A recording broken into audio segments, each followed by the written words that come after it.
Hi everyone, welcome back to my channel. I'm Mary Chris, and for today's video, I would like to continue my Booktube series of A People's History of the United States by Howard Zinn. We are on chapter 2, Drawing the Line, and if you'd like to know how I would like to set up this series, history, and all the information that I've shared, it's going to be linked in the description below, and in that video I've also discussed the first chapter. Okay, let's do it. In this chapter, or at least in the beginning, we are introduced to the first slave ship in 1619, the desperation of the settlers of Virginia, and how hungry they were, and according to accounts by colonists, they were mismanaged by Sir Thomas Smith. And I would just like to begin with the introduction of the first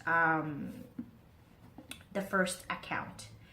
Also, if you haven't read this book, if you're not reading along but you just want to watch, just the way this book is, it gives you all the evidence and the accounts and other historical books as well from the past, and he does say who they are and from what book. So I just like to read through those passages while I'm analyzing and explaining the book so I can better articulate myself.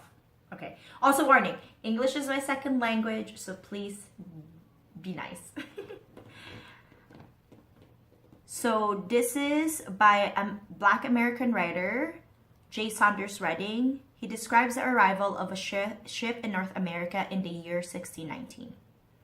Sails furled, flag drooping at her round stern. She rode the tide in from the sea. She was a strange ship, indeed by all accounts, a frightening ship, a ship of mystery. Where she was a trader, privateer, or a man of war, no one knows. Through her bulwark, black-mouthed cannon yawned. The flag she flew was Dutch, her crew a motley, her port of call an English settlement, Jamestown, in the colony of Virginia.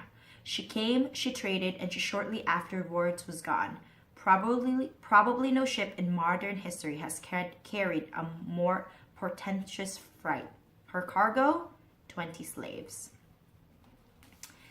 And yeah, so that was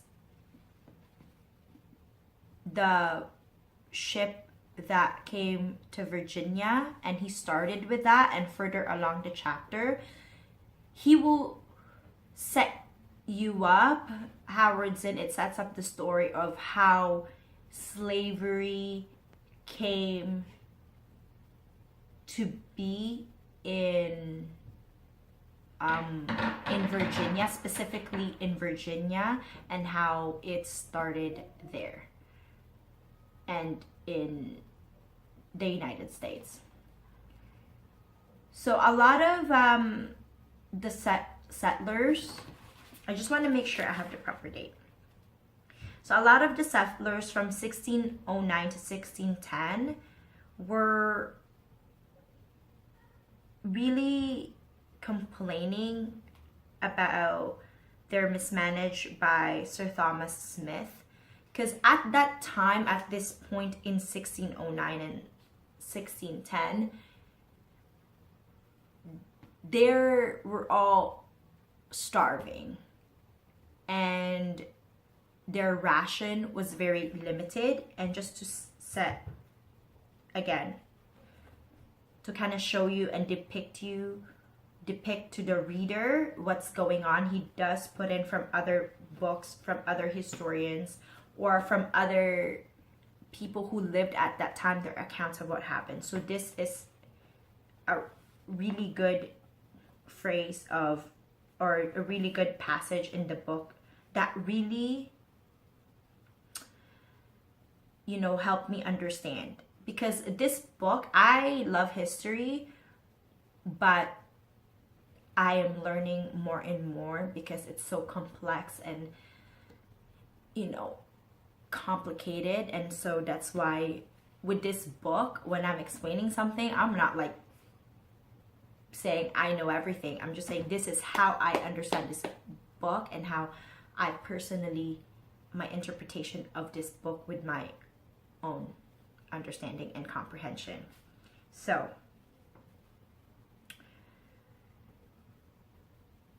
driven through insufferable hunger to eat those things which nature most abhorred, the flesh and excrements of a man, as well as of our own nation, as of an Indian dig by some out of his grave, after he had lain buried 3 days, and wholly devoured him, others envying the better state of body of any whom hunger has not yet so much wasted as their own, lay wait and threatened to kill and eat them. Among them slew his wife as she slept in his bosom, cut her in pieces, salted her, and fed upon her till he had clean devoured all parts, saving her head. When I read this for the first time, I was like, what? I didn't knew the magnitude of how bad it was until that like phrase. Like, wow, they were willing to eat other humans, because that's just how bad it was. They come to the settlers come from Europe, come to this place where just like really harsh winters, and it was so bad that they were so desperate to eat their fellow men. And because when we think of cannibalism, we just think, oh, that's what they do, like tribal people, they do elsewhere in the world where they don't know any better, right? And it goes to show how when you're just so desperate and you don't have a choice, like, it push you to that brink. These settlers were just so desperate that, you know, they were pushed to the brink, because this was how much ration they had. They had moldy, rotten, full of cobwebs. They had, okay, the allowance in those times, sorry, I'm gonna start again. The allowance in those times for a man was only 8 ounces for a meal and a half pint of peas for a day, moldy, rotten, full of cobwebs and maggots, loathsome to men, not fit for beasts, which forced many to flee for relief to the savage enemy, who being taken again were put to sundry deaths, as by hanging, shooting, and breaking upon the wheel, of whom one for stealing 2 or 3 pints of oatmeal had a budkin thrust through the sound, and was tied and chained to a tree until he starved. The settlers were so hungry and didn't know how to handle the land that they were going to the enemy, which they considered Indians, indigenous peoples.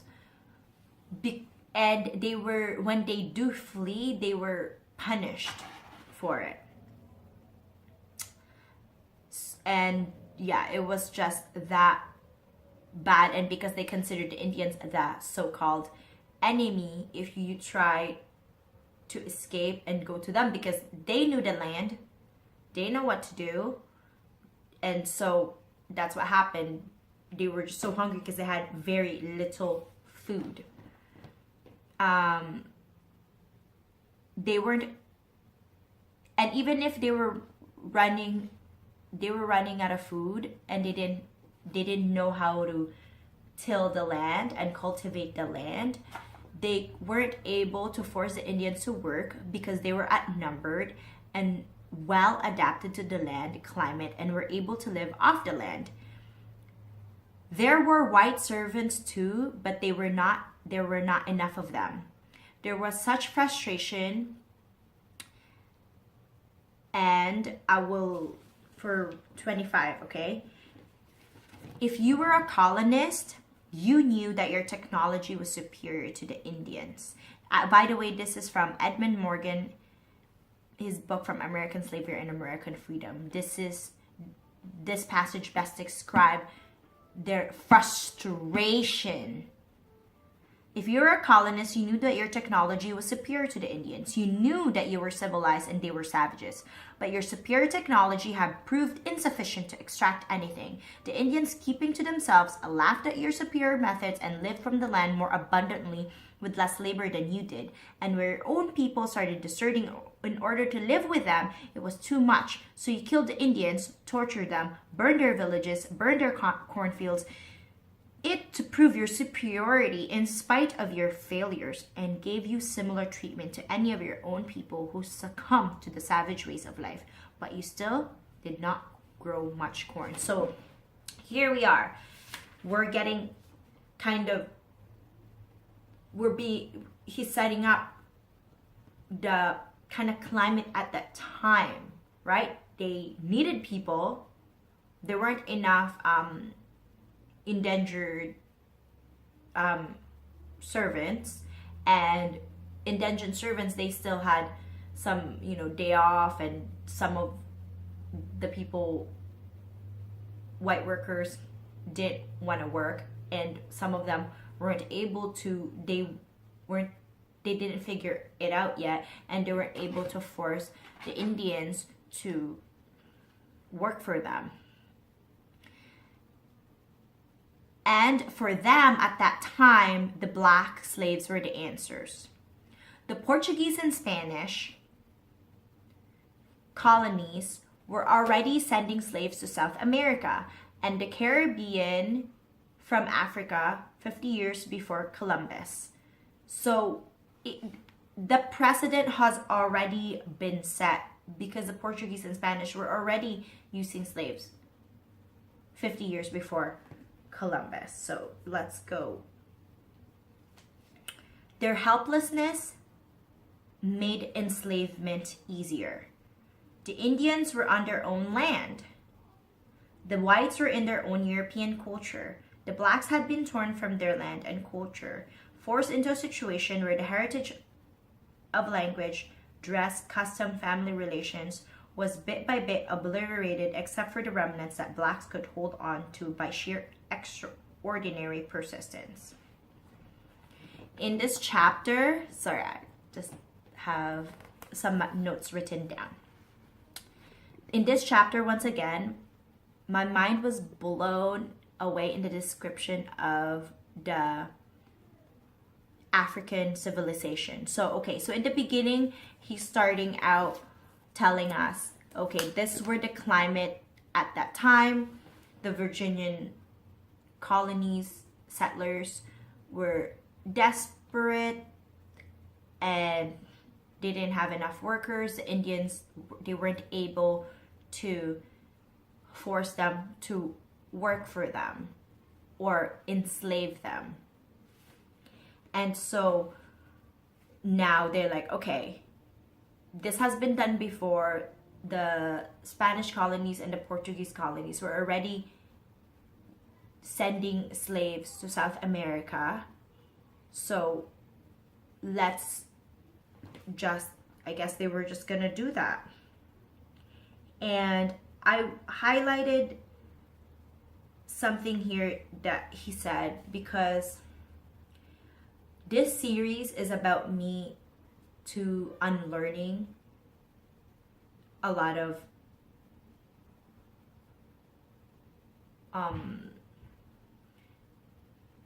prejudices that I've learned growing up, because in the media growing up, I would see, African kids in a charity commercial where they're so weak and they're so hungry, help these kids, help these kids, help these kids. So when you have this impression now, like, are they all hungry like that? Because we didn't have history of African countries and their people and their culture. So because that was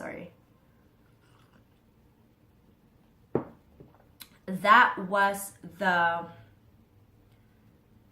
images that I saw growing up, I just thought, oh my gosh, is it like, I guess they're just all poor over there. It's kind of the same thing when a friend, well, not really a friend, an acquaintance of mine a long time ago said, oh, I said, yeah, you should go to the Philippines. It's so beautiful. And this was years and years and years ago when I first came to Canada. More than 10 years ago. And he's like, oh, I thought Philippines is just full of garbage. And I'm like, what? What the heck? Full of garbage? No, Philippines has beautiful islands. But you come here to Canada, the images that you see of countries like Philippines about poverty and the slums, and if that's all you see, that's all you're gonna think Philippines is. And so that's what happened to me, where it's like, oh, okay, so I guess, like, why are they poor? And so this passage in the book, really, when I first read it, I was like, wow. So I'm gonna read it now. The African civilization was as advanced in its own way as that of Europe. In certain ways, it was more admirable. But it also included cruelties, hierarchical privilege, and realness to sacrifice human lives for religion or profit. It was civilization of 100 million people, using iron implements and skilled farming. It had large urban centers and remarkable achievements in weaving, ceramics, and sculpture. When, you grew up, it always been justified, right? And I've said this before and I've said it again, where, oh, even now in any wars that you see too, from the past, the present, and I'm sure in the future, they always have to make the other person on the other side, like, either you're helping them, you're giving them freedom, or you're educating them, or you're doing them a favor. That's why you're doing this. And no, the African civilization was flourishing and on par with the European civilization. They did not, however, have any guns or weapons, but I'm sure they'll be on their track, right? And we see Africa as a continent now where there's a lot of wars going on and there's a lot of destruction, and some countries are definitely flourishing more than others. But again, this comes back to where I was discussing before, how we are still feeling the effects of colonization even in the Philippines. And these are all intersectional, and that's why I'm talking about both situation. And I would always refer to that Philippine situation because that's what I grew up in, and the realization that these are all connected. And in order for us to be successful as a country in the future, we do really need to look at the past and see, how did this happen? And it's just fascinating. Let's see where I'm at.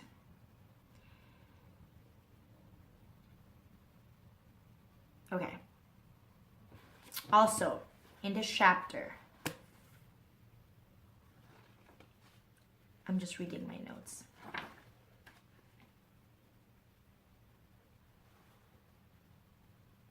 I've said everything. Okay, so let's move on. I'm so happy I have my notes, otherwise I'll just go ramble on and on and on. And also one of the reason I wanna read this book, of course, is to have a better understanding, because you cannot move forward until you know your past. And this might be the history of the United States, but we can still learn a lot. And I've just been so curious about this book. Okay. So I highlighted this part because whenever you see an argument or a debate regarding American slaves or slavery in general, African slaves, they would always say, oh, they had slaves in Africa anyway, so what's the difference, right? And so this passage of this book, this part of this book, again, cleared my mind. And that's one thing I love about this book, is it really is throwing all the misconceptions, shattering them, and I'm learning so much of what really happened. Another side of the story, so to speak. Slavery existed in the African states, and it was sometimes used by Europeans to justify their own slave trade. But as Davidson points out, the slaves of Africa were more like serfs of Europe. In other words, In other words, like most of the population of Europe, it was a harsh servitude, but they had rights, which slaves brought to America did not have. And they were altogether different from human cattle of the slave ships and the American plantations in Ashanti Kingdom of West Africa. One observer noted that a slave in Africa might marry, own property, himself own a slave, swear an oath, be a competent witness, and ultimately become the heir to his master. An Ashanti slave, 9 cases out of 10, possibly became an adopted member of the family, and in time, his descendants so merged and intermarried with the owner's kinsmen that only a few would know their origin. So there you go. The slaves in Africa were more like a serf or an indentured servant in Europe, where they still had rights and they were able to marry, and I'm sure it has its hardships like everything else, but it definitely was not like slave that we was and now we know of in America.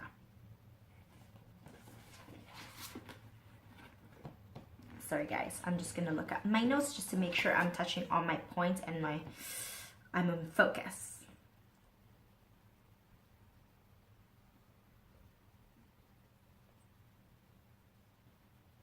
Also, that excerpt that I just read was from Basil Davidson's The African Slave Trade.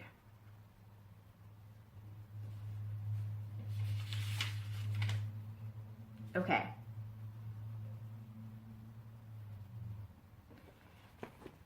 African slavery is hardly to be praised, but it was far different from plantation or mining slavery in the Americas, which was lifelong, morally crippling, destructive of family ties, without hope of any future.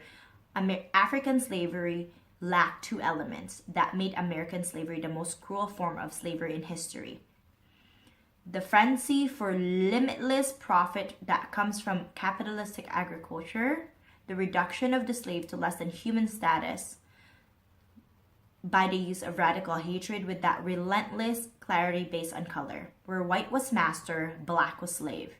In fact, it was because they came from a settled culture of tribal customs and family ties, of communal life and traditional ritual, the African blacks found themselves especially helpless when removed from this. They were captured in their interior, frequently by blacks caught up in the slave trade themselves, sold on coast, then shoved into pens with blacks of other tribes, often speaking different languages. That parentheses where it says frequently by blacks caught up in the slave trade themselves showed me or taught me that a lot of these atrocities can only be done to a high level when someone from the inside is involved. So when I read that, I was thinking, because I actually already ordered the book from Amazon. Hopefully I'll have more clarity, because in the Philippines we don't have a lot of pre-colonial history. But I'm wondering, there must have been some people who were indigenous Filipinos who were in cahoots with the Spanish colonies, because that's the way you really can colonize a country and bring them to their knees if you have someone in the inside telling you everything on all the ins and outs. And because I was watching this BBC talk, I'll try to remember who it was. He was a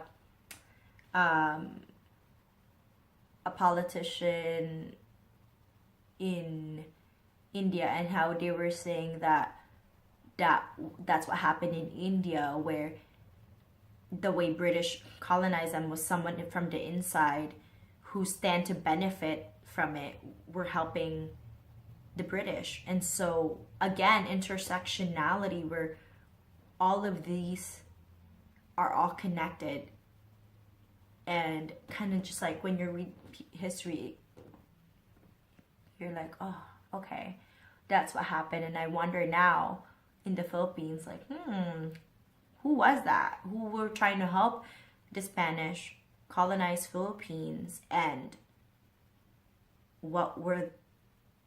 how did they benefit from it? Next. I did that already.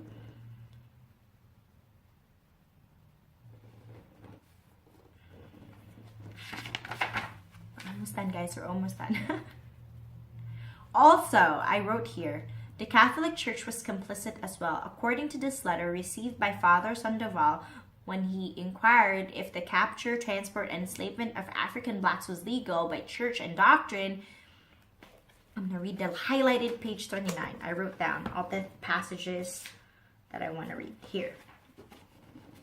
A letter dated March 12, 1610 from Brother Luis Brandon to Father Sandoval gives the answer. Your Reverence writes me that you would like to know whether the Negroes who are sent to your parts have been legally captured. To this, I reply that I think your Reverence should have no scruples on this point, because this is a matter which have been questioned by the Board of Conscience in Lisbon, and all its members are learned and conscientious men. Nor did the bishops who were in Sao Tome, Cape Verde, and here in Loando, all learned and virtuous men find fault with it. We have been here ourselves for 40 years, and there have been among us very learned fathers, and never did they consider the trade illicit. Therefore, we and fathers of Brazil buy these slaves for our service without any scruple. I'm kind of shocked, because aren't you supposed to be religious and be godly and be kind? How can you justify owning slaves? That is my question. Howard Zinn continued in this chapter in delving into history of racism, because we all know that racism is a social construct. And so he just gets into it more. Black and white worked together, fraternized together. They were fact that laws had been passed after a while to forbid such relations indicates the strength of that tendency. In 1661, a law was passed in Virginia that in case any English servant should run away in company of any Negroes, he would have to give special service for extra years to the master of runaway Negro. In 1691, Virginia provided for the banishment of any white man or woman being free who shall intermarry with a Negro, mulatto, or Indian man or woman bond or free. So it has been recorded that white indentured servants and the black slaves were all getting along. I'm sure not perfectly, but they would go out together, go drinking together. They would be friends, right? Because they see the master as their common enemy. And they were afraid that they were gonna rebel because there were already some kind of rebellion going on at the time. This wasn't like smooth sailing. People, of course, are gonna rebel. And so what they did was have that law to discourage white indentured servants to befriend the black slaves. And they were also given more land, and they were given the right to bear arms.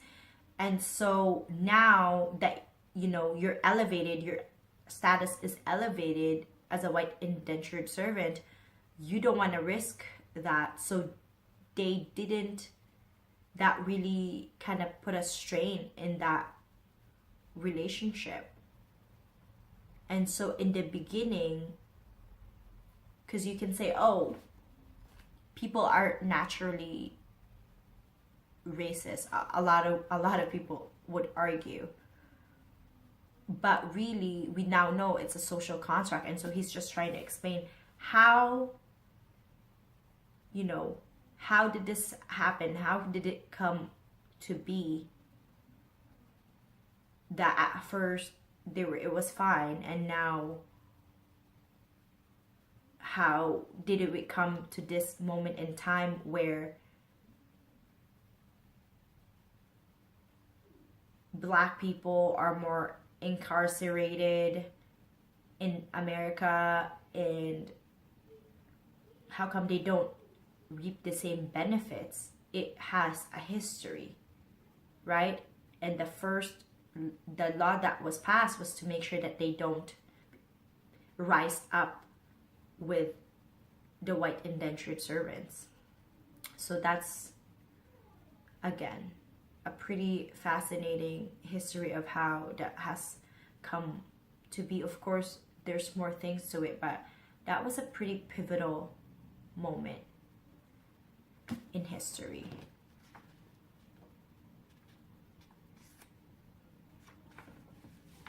This chapter that there were uprisings and black slaves tried to escape despite facing harsh consequences. I also learned that the white indentured servants and black slaves would also help each other out. And oops, I dropped my, sorry. And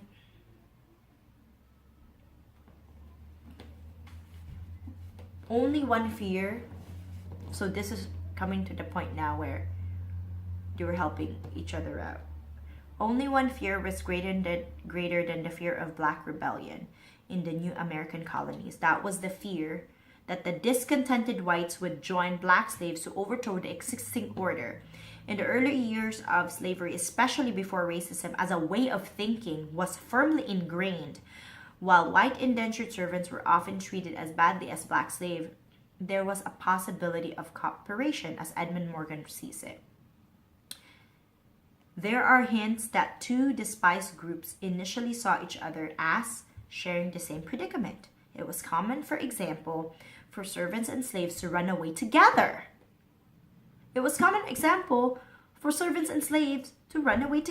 Steal hogs together, get drunk together. It was not common for them to make love together. In Bacon's Rebellion, one of the last groups to surrender was a mixed band of 80 Negroes and 20 English servants.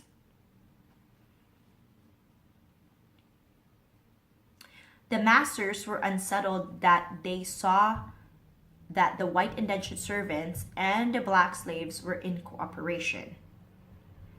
Virginia's ruling class have proclaimed that all white men were superior to black, went on to offer their social but white inferiors a number of benefits previously denied to them. In 1705, a law was passed requiring masters to provide white servants whose indentured time was up with 10 bushels of corn, 30 shillings, and a gun, while women servants were to get 15 bushels of corn and 40 shillings. Also, the newly freed servants were to get 50 acres of land. Morgan concludes, once the small planter felt less exploited by taxation and began to prosper a little, he became less turbulent, less dangerous, and more respectable. He could begin to see his big neighbor not as an extortionist, but as a powerful protector of their own common interests. It was a kind of class consciousness, a class fear. There were things happening in early Virginia and other colonies to warrant it.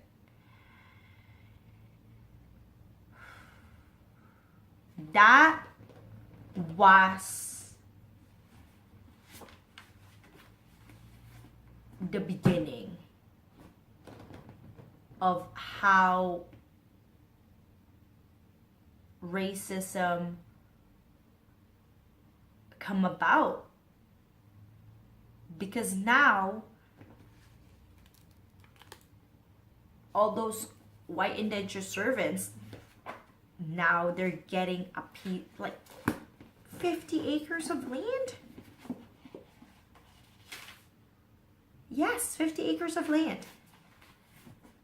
So once they've served their time. And so that really was the game changer of, now you have status, and they were probably also afraid to lose what they have. And when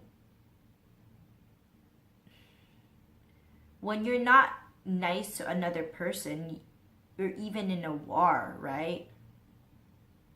You have to justify it to yourself, like why you don't like them.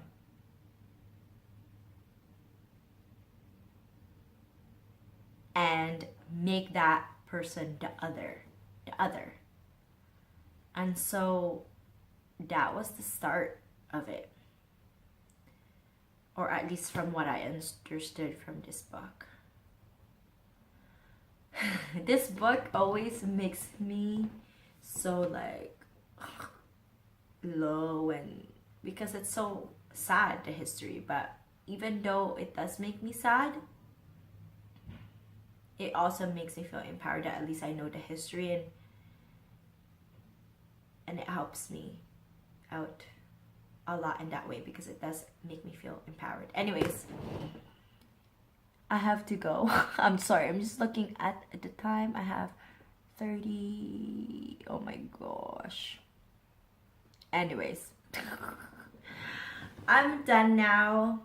I'm gonna try to make it my script shorter and more concise next time, and I will edit it. I didn't edit it because I just really wanted to upload today, because I only uploaded once this week because I was so busy, and I was so excited after work. I was like, I want to upload something, and I've made a script of this chapter, but next time for chapter 3 I will try my best to edit it. And that's about it. I don't want to keep you guys any longer. It's been too long. But yeah, it makes me so happy to have this YouTube channel to really encourage me to read and analyze. Because doing the script, as I've said before, English is my second language. It just, helps me out so much in understanding it more. And so, that's the end of the video. If you like this video, please give it a thumbs up. Please subscribe and comment for what you think. What's your analysis of this chapter 2 and what you've learned? Like, learn and unlearn with me. And I think that's about it. Comment, share, subscribe, and hit that notification button so when I upload videos in the future for fitness and other things, that you'll be notified. And that's about it.